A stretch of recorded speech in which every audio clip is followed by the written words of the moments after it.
بات تو یہ کہ 2019 میں جو دھوکے دیے گئے تھے کچھ طبقوں کو، اور جس دھوکے میں لا کے کچھ طبقوں کو یہ گمان ہوا تھا کہ 2019 5 اگست کے فیصلے شاید ان کے حق میں ہیں، آج ان پہ بھی حقیقت واضح ہو چکی ہے کہ 5 اگست 2019 کے جو فیصلے تھے نہ صرف کشمیری لوگوں کے خلاف تھے، وہ پورے جموں کشمیر عوام کے خلاف تھے۔ اس میں چاہے لداخ سے وابستہ لوگ ہو، جموں سے وابستہ لوگ ہو یا کشمیر سے وابستہ لوگ ہو۔ 2019 کے فیصلوں نے ہم سے ہمارے اختیارات چھینے، ہم سے وہ سٹیٹس چھینا جس سٹیٹس کے ذریعے ہم اپنے فیصلے خود کرتے تھے۔ دوسری بات یہ کہ جس طرح سے لداخ کے لوگوں نے، جب ہم لداخ کی بات کرتے اس میں کرگل بھی ہے، لیہ بھی ہے، لوگوں نے یہ ڈیمانڈ کی تھی کہ یا تو ہمیں جموں کشمیر کے ریاست کے ساتھ واپس منسلک کیا جائے، یا تو 6 شیڈول جو ہے اس میں ہمیں شامل کیا جائے اور ہمیں بھی اسٹیٹ ہوڈ دیا جائے 6 شیڈول کے ساتھ ساتھ۔ تو جب تک یہ 5 سالوں تک پرامن طریقے سے بات کر رہے تھے، اپنی ڈیمانڈ کو رکھ رہے تھے، چاہے وہ دلی میں ہو، چاہے وہ لیہ میں ہو، چاہے وہ کرگل میں ہو، تب تک مغرور ہو کے یا بے پرواہ ہو کے ان کی طرف جو دھیان نہیں دیا گیا، جو توجہ نہیں دی گئی، جو احترام نہیں دیا گیا ایک ڈیموکریٹک اسٹرگل کو یا پرامن کوشش کو، تو سب سے بڑے مجرم تو اقتدار میں بیٹھے دلی میں وہ لوگ ہیں جو فیصلہ لیتے ہیں، جو پرامن لوگوں کی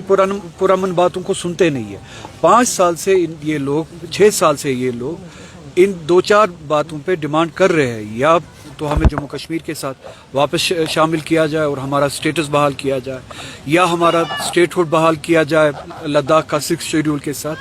تو ابھی تک ان کے ساتھ انگیج کیا جانا چاہیے تھا، پرامن طریقے سے جب یہ بات کر رہے تھے ان کے ساتھ بامانہ طریقے سے انگیج کیا جانا چاہیے تھا، ان کی ایسپریشنز کا احترام رکھا جانا چاہیے تھا اور ان کی ڈیمانڈز کو پورا کیا جانا چاہیے تھا۔ اب جب کہ کل یا پرسوں بدقسمتی سے ایک واقعہ پیش آیا، اس واقعے کی آڑ میں اب ان کی جائز ڈیمانڈ کو یا ان کی جائز اسٹرگل کو بدنام کیا جا رہا ہے، اینٹی نیشنل بتا کے یا چائنیز ایجنٹ بتا کے یا ISI کا ایجنٹ بتا کے۔ کل تک جب یہ 6 سال تک پرامن طریقے سے بات کر رہے تھے اور آج بھی پرامن طریقے سے بات کر رہے تھے، تب تک آپ نے ان کو انگیج کیوں نہیں کیا؟ ان کے ساتھ ٹیبل پہ کیوں نہیں بیٹھے؟ مذاکرات اس طریقے سے کیوں نہیں کیے کہ وہ کسی نتیجے پہ پہنچتے اور حالات اس حد تک خراب نہیں ہوتے؟ کیا آپ چاہتے ہیں کہ حالات یا لوگوں کو اس حد تک دھکیلا جائے جہاں پہ مایوسی ہو، اور مایوسی کے ویکیوم میں، مایوسی کے اس سچویشن میں اس طرح کے واقعات ہو، اور آپ اس طرح کے واقعات کا ناجائز فائدہ اٹھا کے پھر لوگ جن کی ایسپریشنز ہوتی ہے ان کو اینٹی نیشنل قرار دے، ان کو ملک دشمن قرار دے اور ان کی جائز ڈیمانڈ پہ جو ہے آپ پیر رکھے یا رون دے؟ تو میری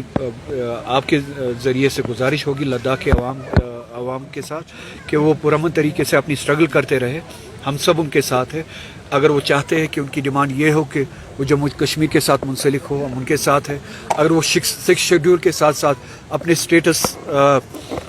کی واپس بحالی کے لیے کوشش کرنا چاہتے ہیں، ہم ان کے ساتھ ہیں۔ 6 شیڈول کے ساتھ ساتھ اپنے اسٹیٹ ہوڈ کے ساتھ کے بارے میں بات کرنا چاہتے ہیں، ہم ان کے ساتھ ہیں۔ پرامن طریقے سے وہ اپنی لڑائی لڑے، جموں کشمیر کے عوام ان کے ساتھ ہے۔ سر، یہ سکینہ اتو صاحبہ نے پچھلی بار بولا تھا کہ رولہ صاحب عمر گورنمنٹ کو نشانہ بناتے ہیں، جبکہ وہ خود اسمبلی میں ہے،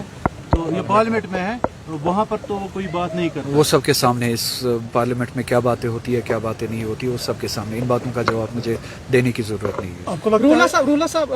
جو لداخ میں حالت بنی، لداخ میں اسٹیٹ ہوڈ کو لے کر مانگ کی جا رہی تھی، ادھر جموں کشمیر میں بھی اسٹیٹ ہوڈ کو لے کر لگاتار آپ مانگ کر رہے ہو، کیا لداخ میں جو کچھ ہوا اس کے اثرات جموں کشمیر میں پڑ سکتے ہیں، اور کیا جموں کشمیر میں اب اسٹیٹ ہوڈ کی مانگ کو چھوڑا جا سکتا ہے؟ نہ صرف اسٹیٹ ہوڈ بلکہ ہمارا اسٹیٹس جو تھا 370 کے ذریعے جو ہماری پروٹیکشنز تھی آئین میں، وہ کل اس کی ڈیمانڈ کل بھی زندہ تھی، آج بھی زندہ ہے۔ کبھی آپ لوگوں میں وہ مایوسی دیکھتے، وہ اس وجہ سے ہے کہ جو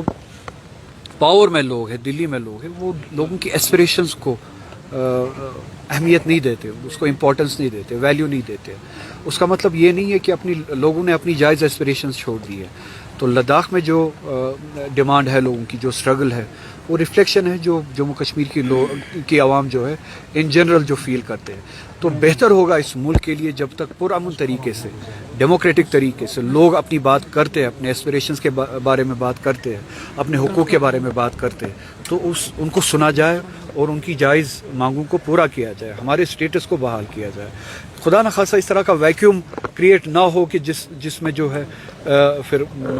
اس عوام کو بھی اور ملک کو بھی نقصان اٹھانا پڑے. یہ کسی کے حق میں نہیں. جمہوری طریقے سے پرامن طریقے سے اگر جموں کشمیر کے عوام ہم سب اپنی ایسپریشنز کے بارے میں بولتے ہیں, اپنے رائٹس کے بارے میں بولتے ہیں, تو یہ ملک کے حق میں ہے کہ جو دلی میں طاقتیں ہیں وہ جموں کشمیر کے لوگوں کی بات کو سنے اور اس کو پورا کرے, اس پہ عمل کرے. ہماری پروٹیکشن جو 370 کے ذریعے ہمیں جو پروٹیکشنز تھی اس پوری ریاست کو بشمول لداخ, وہ پروٹیکشنز ہمیں واپس دیں اور وہ اسٹیٹس ہمیں واپس دیں. عمر عبداللہ نے کل کہا تھا کہ ہم بی جے پی سرکار کو جموں کشمیر میں نہیں آنے دیں گے, ہم اپنی طریقے سے کام یہاں پہ کر رہے ہیں اور ہم کرتے رہیں. تو اچھی بات ہے, جموں کشمیر کے لوگوں نے ووٹ ہی اسی لیے دیا تھا پچھلی اسمبلی الیکشن میں کہ بی جے پی کو جموں کشمیر سے دور رکھا جائے. تو یہ ہماری ذمہ داری ہے, یہ کسی پہ مہربانی نہیں ہے, ہماری ذمہ داری ہے اس وعدے پہ عمل کرنا ہے.